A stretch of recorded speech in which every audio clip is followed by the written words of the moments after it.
in every respect, Marcus Garvey was a really giant among men. He talked about returning to Africa. I think that was how Liberia was actually formed, as the people that were returned to Africa. That was how that piece of land was formed. But of him personally, did he ever express the intention of going to Africa? Did he wanted to go to Africa and he didn't succeed? What was his intention in this land, either to go and visit or to go and stay? Okay.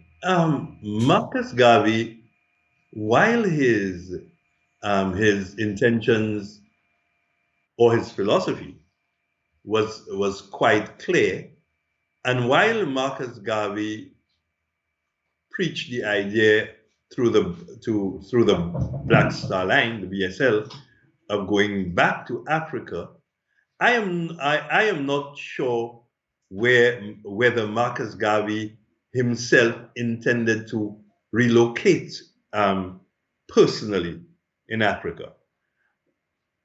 I think, however, that he felt that Black people in the diaspora outside of Africa should have the option of making that return, and that it was a very desirable thing.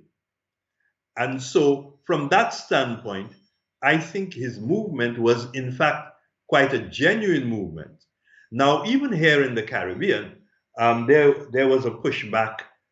There was a pushback among certain people from that. People felt that, look, I am already here in the Caribbean. I'm going to stay here and make my life in the Caribbean. But to a number of people, other people, they accepted it while they accepted it philosophically. They saw themselves as, okay, whoever wants to do it can do it. I will leave my options open as to whether I move there or not. Now, I must talk here of the movement called Rastafari. These the movement of Rasta, and I'm sure you would have heard, you would be familiar with that. That movement is the movement in more recent times that have sought to continue to propagate these ideas. Although some streams of that movement propagate it in a more modified form.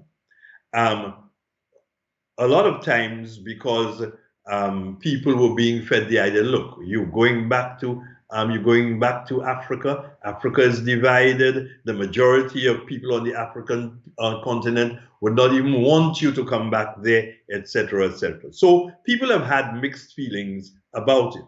But whereas people have had mixed feelings about it, there has always been a core of people who have looked to the idea of going back to Africa. But whether Marcus himself would have eventually settled in Africa is not clear to me. All right, thank you for that. That is, yeah, that was important to be clarified. Of course, there are different dimensions to that question and to the idea around it. Because even for us, because we are a generation that we very really transported here by force, like me.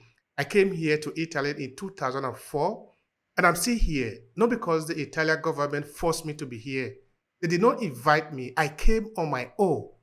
If I want to return to Nigeria today, I can do that. Of But I'm course. still here. That is my choice. And of course, sometimes we can use different ideas to justify why we remain where we are, why we don't want to return home. Um, anyway, it is a complex situation. It is serious. Because the question of back to Africa will always come to haunt us until we address it. No, all right. That might be a discussion for another day because it is important for us to look into whether In, as a in group. in fact, if I may Yeah, just interject here please. for a while, you will be aware of the reparations movement. And one of the demands of certain parts of the reparations movement in the Caribbean is that part of it should be that one should have the option of going back to Africa if they so choose. It is not compulsory that as an African in the diaspora, you must return home. That is not compulsory. It's not even, anyway, let me put it like this before I offend people. The point is that this world, this whole world belongs to all of us as human beings. We are supposed to live wherever we choose to, as long as we are not destroy that piece of this, destroy the piece of the people that we found there. So that includes also the people of African descent. If you like to live in the United States, and that is where you find your peace, you should be free to do that.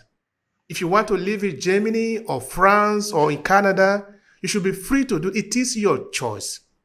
That you should return to Africa is also a question of choice. Nobody is going to force that on you. But I think where it will become a little bit interesting is that sometimes people over romanticize the idea that okay, we are returning to Africa all of us tomorrow, because there is no really bridge that is stopping you from going to Africa if you want to go to Africa. Okay, look at the European, for example. I'm not saying the European is the best, is the better model, but I'm just saying look at it, because Europe and Africa are separated by only a small stretch of water, irrespective of irrespective of what many Europeans might believe that they are seeing Africa for the first time. I usually tell them, hey, it is not true. It's just because you don't know. You and me are neighbors. We have been here living between this water for thousands of years. You know me. I know you. So don't pretend you don't know me. All right. Having said that, the country Australia was transformed into what it is today by immigrants that came from Europe. You can't simply wake up and tell them, hey, all of you should return home. It is if they want to, they can return to England or some other part of the Europe where they come from. I remember, for example, the ex-president of the United States, Donald Trump, was making a lot of comment relating in this line that, okay, you should return to where you come from, whether you are an immigrant or something like that. But the point was this one. Nobody actually is the owner of the United States except the indigenous people of the United States. The piece of land I'm talking about. Every other person is an immigrant. In fact, that is how we came to different parts of the world. Whether you are a Chinese, you are an Indian, all of us at one time were only living in Africa. Only in Africa we were living. The fact that you say you are a European, another person you call him an immigrant, it just simply and specifically means that you arrived first. I arrived later. It doesn't mean you came from sky or you came from under the ground. All of us are coming from the same place. We are the same people. Of course, metamorphosed based on the forces of nature, based on what have happened to you. Anyway, I don't want to overdrag that. But I think that is a very interesting point and a very salient point that you're making. Because if you're going to say, well, all Africans, and what are Africans? Are you going to say that people of a particular phenotype or whatever are Africans? I mean, you have all ethnicities right across Africa, from south to north, east to west. But are you going to say all Africans remain in Africa, all Europeans remain in Europe, all Asians remain in Asia? That kind of apartheid, that's what it is. That kind of apartheid is ridiculous. The earth belongs to all of us as humanity, and you cannot banish people, as you have correctly pointed out, to living in one part of the world, or saying go back to here or go back to there, because as you have pointed out, Australia, the Europeans have spread everywhere, right? And so they are in Africa, they are in Asia, they are in Australia, they are in North America. So why should other people be required to just be fenced in, or all forced to return to a particular geographic area, and other people be kept out because this is not your land. But when you look, a lot of times the people who are saying, oh, go back to this place or go back to that place, go back to Africa, go back to India, go back to Asia, these people do not, in fact, as you have pointed out, they are immigrants. They do not, on what factual basis are they asking people to go back to this place or to that place?